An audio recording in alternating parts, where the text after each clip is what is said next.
In the first Avengers movie, Loki yeets Tony Stark off his own tower, but Tony manages to call one of his Iron Man suits in time to save him from dying. Or does he? As you can see, Tony's falling for quite a bit, and he stops pretty fast, and there's no tech that could save him from the rapid decrease in velocity. The question I'm going to be answering today is if that sudden stop would have been enough to kill him. Unfortunately for anyone out there who doesn't like math, we're going to be using a lot of physics equations today.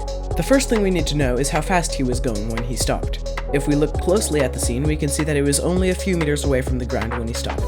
The tower is roughly 1,130 feet or 344 meters tall, and he would have fallen about 4/5 of the way starting from the height of the balcony, so he should have fallen from about 275 meters. We can use this equation to find out his velocity when he hits the ground. We're trying to find his final velocity, and we know that his original velocity was 0, so we can just get rid of that.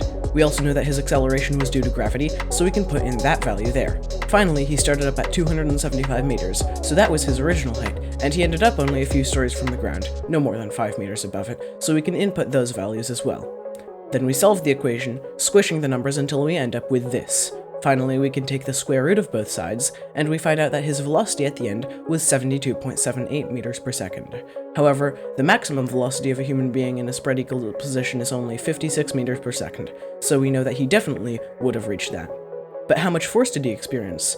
How many G's did he undergo when he stopped so suddenly, and was it enough to kill him? Well, I went through and counted the frames from the moment he turns on his thrusters to the moment he comes to a complete stop, and at 60 frames per second, it takes exactly 30 frames for him to slow down from his previous velocity to 0, or half a second. To calculate the acceleration, we can use this equation, and so we need to input his original velocity, his final velocity, and the time it took for him to slow down.